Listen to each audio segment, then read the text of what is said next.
BFM Business, BFM Crypto, les pros. Guillaume Sommerer. L'avenir a de nombreux domiciles, mais sa résidence principale est sans doute ici dans les blockchains et les cryptos, les pros des cryptos. À domicile chaque vendredi, on est ravis de vous retrouver en direct. Nos NFT à nous sont là, ils répondent à l'appel de BFM Business, nos talents non fongibles. Claire Balva, bonjour Claire. Bonjour Guillaume. Bienvenue, experte crypto indépendante. Owen Simonin nous accompagne également, la chaîne YouTube Asher, il est à la tête aussi de Meria. Bonjour Owen. Bonjour. Content de vous retrouver dans un instant. Bien sûr, on parcourra l'ensemble de l'actualité de la semaine pour une grosse vingtaine de minutes. Mais d'abord, Vincent Gann nous appelle. Bonjour Vincent. Bonjour Guillaume. Analyste technique indépendant. Quelle semaine, Vincent, sur le Bitcoin, le cours du Bitcoin qui a démarré la semaine avec un puissant gap haussier au-dessus des 40 000 $. On l'a vécu jour après jour grâce à Amaury de Tonquédec dans BFM Crypto, le club, chaque jour à 15h. Et effectivement, ça a été une superbe semaine sur le cours du Bitcoin. Quel diagnostic technique faites-vous pour la suite ? Oui, effectivement, cher Guillaume, alors, le contrat futur Bitcoin, il a bondi dès le début de semaine en ouvrant ce trou de cotation haussier qui a permis de faire sauter le verrou technique, vous venez de le mentionner, les 38 000, 40 000 $. Alors, au-delà d'être un chiffre rond, c'était un obstacle graphique majeur parce que ça représentait grosso modo les 2/3 du grand marché baissier de 2022.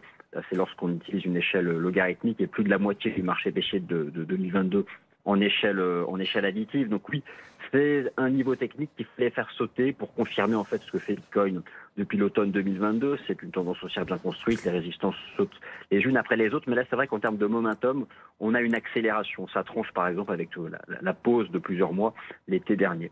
Alors désormais, Bitcoin fait 150% de hausse depuis le début de l'année, peut-être même davantage. Wow. Ce qui est toujours assez marquant, c'est que Bitcoin reste à la fois leader par rapport aux autres classes d'actifs et toujours, même si certaines altes ont démarré, et même plus que démarré pour certaines, reste toujours leader dans son propre camp. On n'arrête pas de se demander quand est-ce que Bitcoin enfin passera le témoin à d'autres altes majeures comme Ethereum. D'ailleurs, je vais en dire un mot. Mais bon, bref, voilà, on a une dominance maintenant de 55%. Alors, pour revenir à des considérations techniques de court terme et répondre à votre question, voilà, 44 000 $, bon, c'est une nouvelle résistance technique. Elle remonte à mars 2022.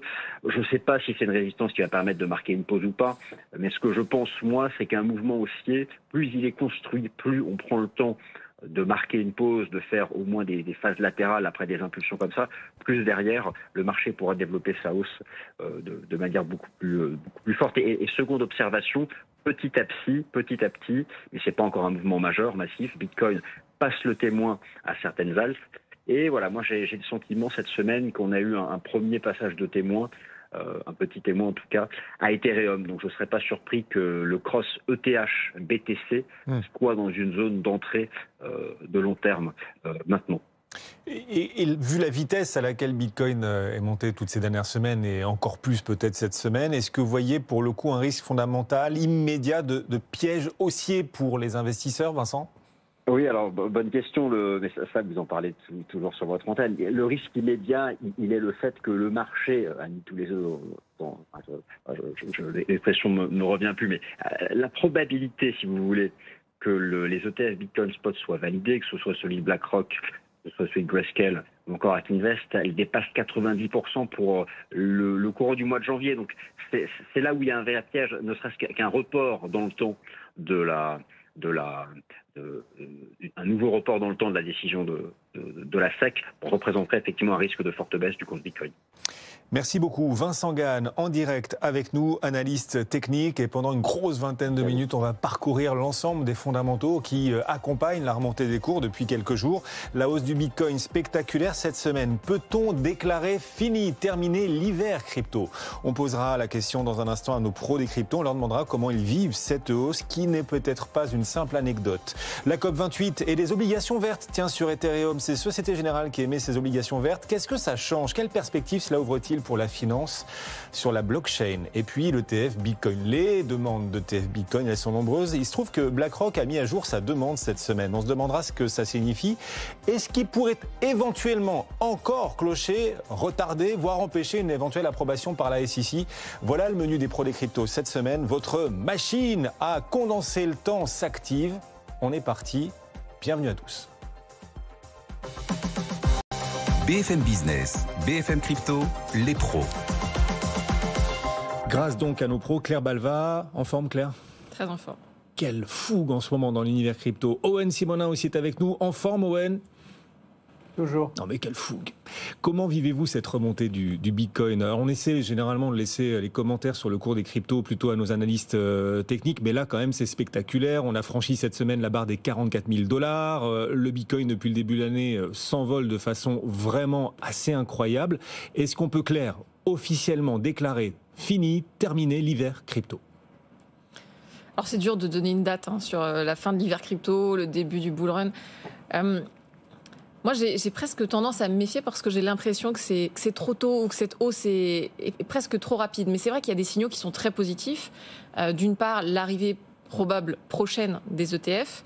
Et de l'autre, l'arrivée, alors un peu plus lointaine, mais pour le coup certaine, du halving. Donc cet événement qui consiste à diviser par deux la masse monétaire qui est émise sur Bitcoin. Et donc la conjonction de ces deux événements, forcément, elle donne des signaux très positifs sur les cours. Et je dirais que dans la manière dont moi je le vis et dont la plupart des gens qui sont dans la crypto le vivent, ce qui change beaucoup, c'est la perception des gens qu'il y a autour. Et c'est vrai que là, ces derniers 18 mois... mon entourage, enfin les gens qui ne sont pas dans la crypto et je connais, forcément se disaient bon bah de toute façon c'est passé de mode, c'est fini. Et donc c'est vrai que voilà qu'on se sent un peu isolé et qu'on sent bien que les gens se demandent ce qu'on fait toujours dans la crypto. Donc là on sent d'un coup que ça change. En fait il suffit que le Bitcoin repasse certains seuils et tout d'un coup tout le monde autour de nous se dit mais en fait, peut-être que c'est pas fini, peut-être qu'il faut que j'en achète. Et là, pour moi, c'était très révélateur cette semaine, puisqu'au moment où Bitcoin a passé de nouveau les 40 000 $, d'un coup, dans un créneau d'une heure, j'ai eu 3 coups de téléphone de journalistes qui écrivaient des articles. Et on a vu dans la soirée un déferlement d'articles de presse sur le fait que Bitcoin avait passé de nouveaux seuils. Et ça, c'est assez révélateur aussi de l'emballement médiatique qui se fait principalement sur les cours. Alors, plutôt malheureusement qu'heureusement. Parce que les cours, c'est la face émergée de l'iceberg et qu'en dessous, il se passe en fait beaucoup de choses et ça fait 18 mois que l'écosystème ne s'est pas arrêté. Owen, de votre côté, comment est-ce que vous vivez cette remontada désormais spectaculaire et est-ce que vous pensez, vous oseriez affirmer que ça y est, l'hiver crypto est terminé? Je n'aimerais pas l'affirmer parce que ce sont d'autres facteurs qui font que les crypto-monnaies, que le Bitcoin est aujourd'hui à plus de 40 000 $. Ce n'est pas simplement le cycle que l'on a connu, c'est également une grosse attente poussée par ces fameuses ETF. On va y revenir tout à l'heure, mais on n'a pas de certitude et pour moi, d'un point de vue des cycles, si on a envie évidemment de partir du fait que les performances passées préjugent des performances futures, et on sait bien que ce n'est pas le cas, bien que ce cycle se soit répété 3 fois dans le monde des crypto-monnaies, eh bien c'est trop tôt si on regarde uniquement ce cycle qui a été suivi.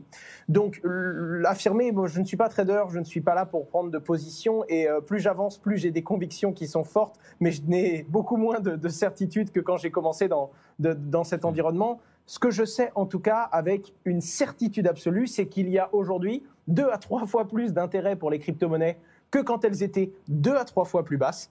Et ça, c'est quand même sacrément intéressant à observer, même si, encore une fois, c'est quelque chose dont on a l'habitude. Il y a de nouveau une surmédiatisation de certains sujets. Ça intéresse de nouveau et ça pique la curiosité de beaucoup de monde. Certaines institutions qui prennent du temps à prendre des décisions arrivent enfin à obtenir de leur position alors qu'elles essayaient de se positionner depuis plusieurs mois. Et surtout, on voit des levées de fonds qui avaient du mal à se clôturer, d'écosystèmes, de start-up, de projets qui sont dans le monde de la crypto-monnaie, qui, tout le monde, on peut le dire, tout le monde leur a tourné le dos pendant 1 an et demi, 2 ans, 2 ans et demi, et commence à retrouver les faveurs des investisseurs et du marché. C'est une bonne chose, même si c'est de courte durée, parce qu'on ne peut pas le savoir évidemment, eh bien ce second souffle va remplir la trésorerie de certains projets crypto, mais également de leurs clients.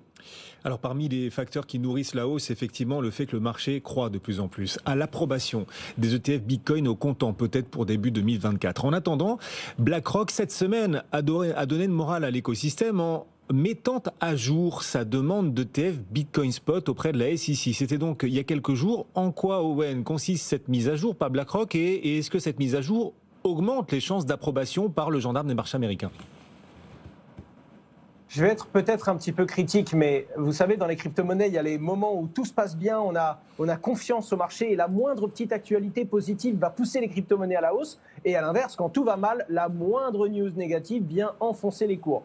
Là, c'est vrai que BlackRock, c'est quand même devenu le sujet. La moindre modification, la moindre prise de parole d'un membre de BlackRock ou la moindre modification du dossier ETF, et tout de suite, c'est certain, les crypto-monnaies vont se valoriser. Alors, il est vrai, BlackRock a réalisé une mise à jour de sa demande d'ETF.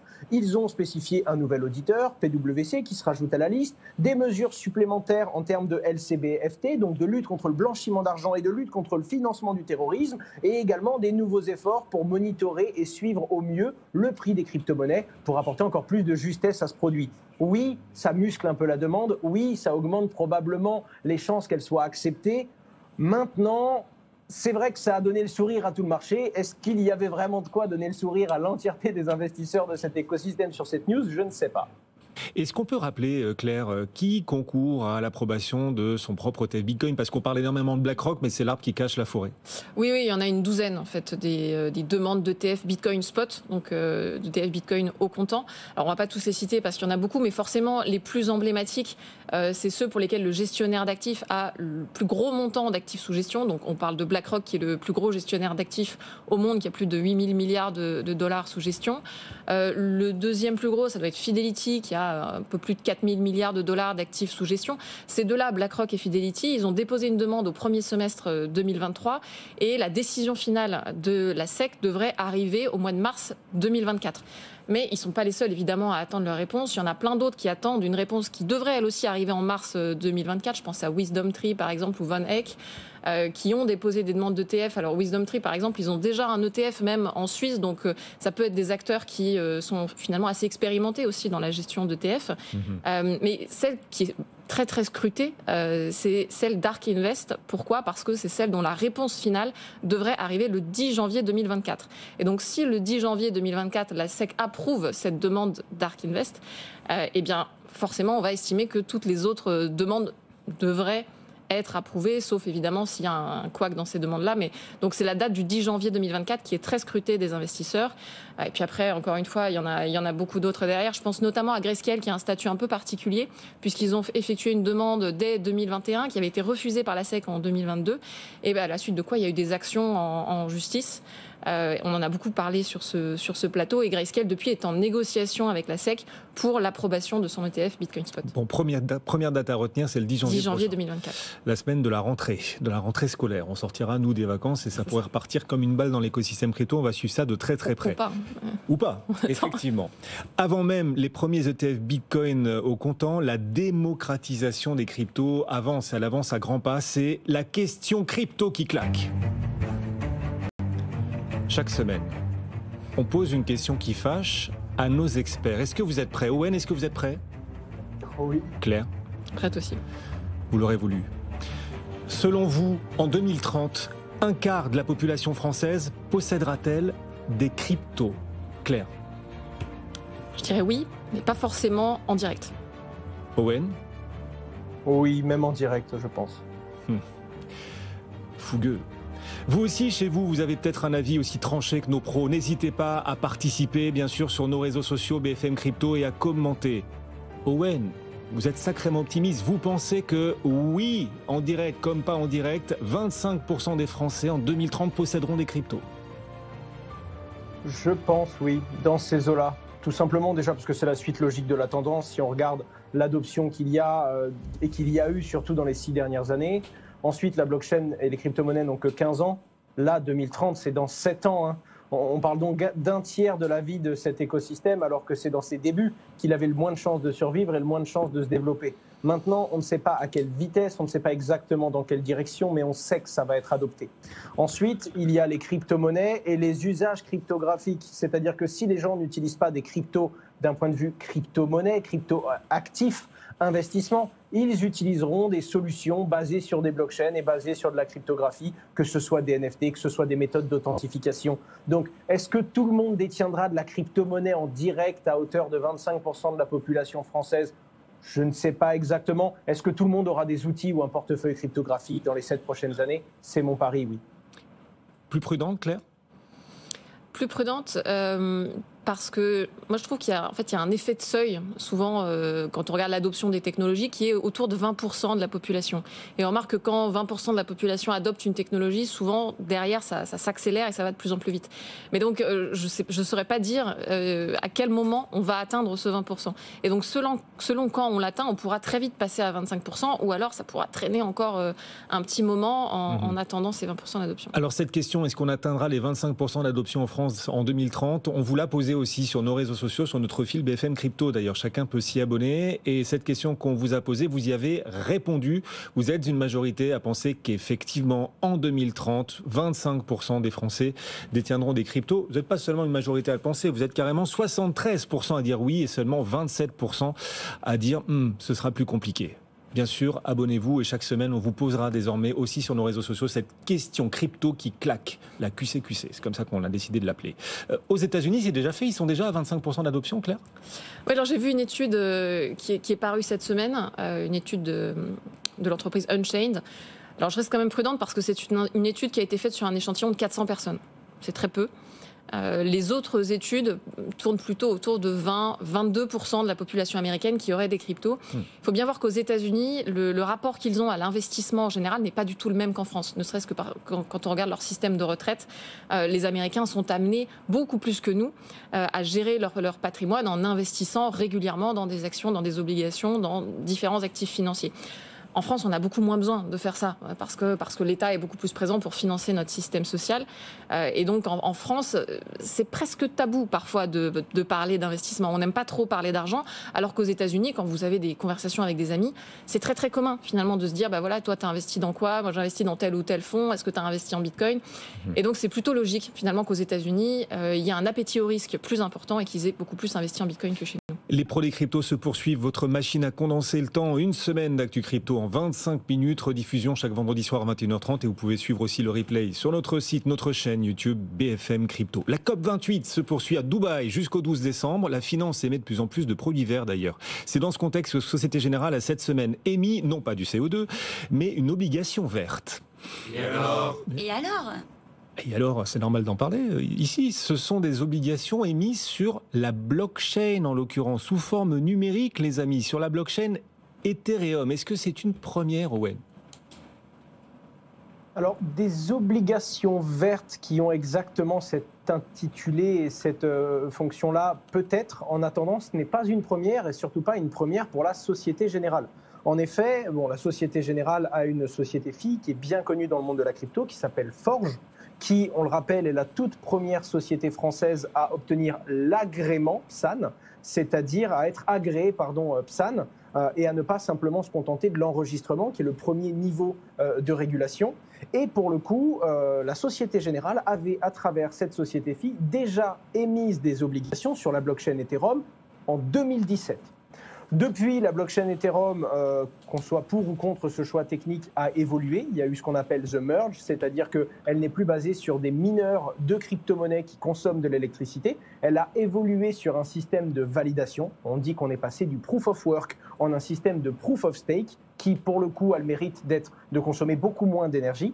Et en l'occurrence, c'est bel et bien des obligations vertes, donc une levée de fonds et des fonds qui vont être investis pour soutenir des projets ou des activités qui vont naturellement soutenir des tendances en lien avec l'environnement.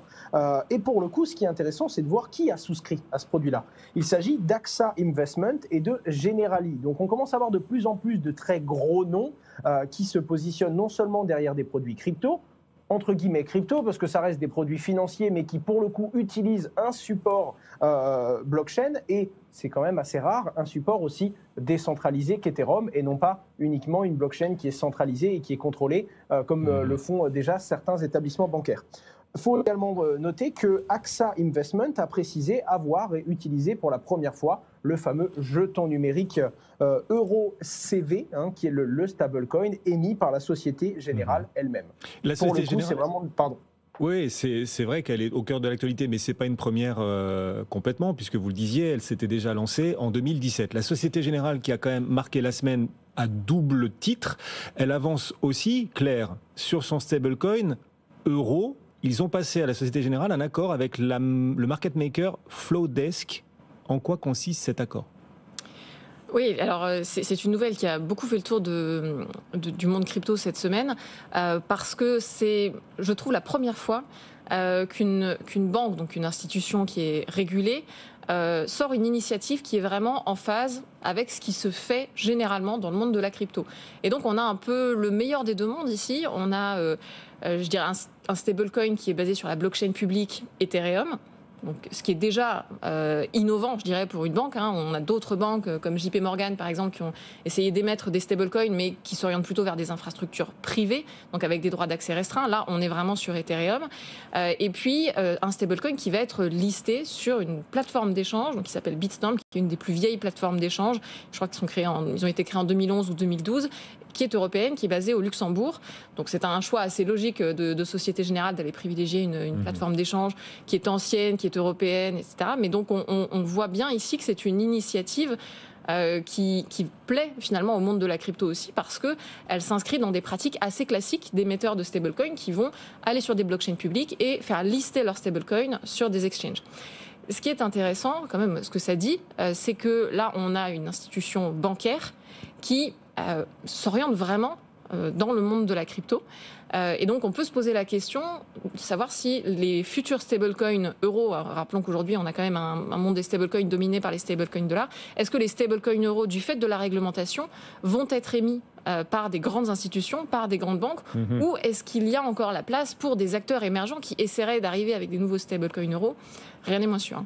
On va parler de la fiscalité des cryptos également avec cette question d'une auditrice. Elle s'appelle Carmen.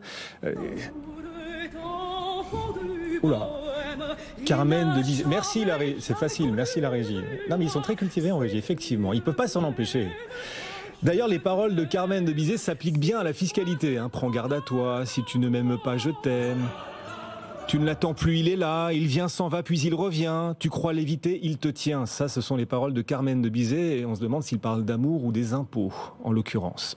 Bon, donc l'impôt sur les cryptos, cette question de cette auditrice qui s'appelle, vous l'aurez compris, Carmen. Payer ses impôts en bitcoin est-il possible? Claire. Et merci la régie au passage. Alors en France, non.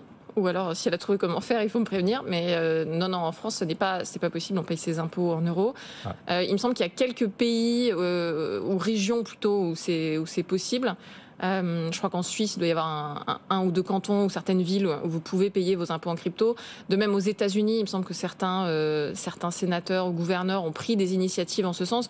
Mais en fait, souvent, ce qui se passe, c'est qu'on vous donne la possibilité, par exemple, de payer avec un compte PayPal.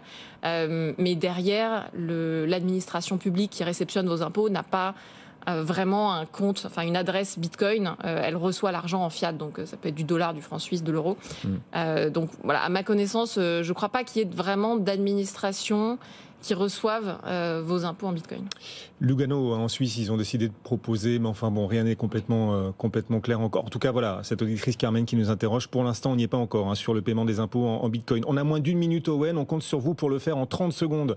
La patronne de Franklin Templeton, immense société de gestion américaine, a annoncé en tout cas, elle, posséder à titre personnel de l'Ethereum, des jetons de finances décentralisés et du Bitcoin. Elle a donc choisi, la patronne de Franklin Templeton, de ne pas écouter les conseils de Christine Lagarde, c'est ça ? Non seulement elle a choisi de ne pas les écouter, mais pour le coup, elle suit également une tendance de fond qui concerne la plupart des gros fonds de ce monde, la plupart des institutions qui veulent ou qui se positionnent directement sur les crypto-monnaies.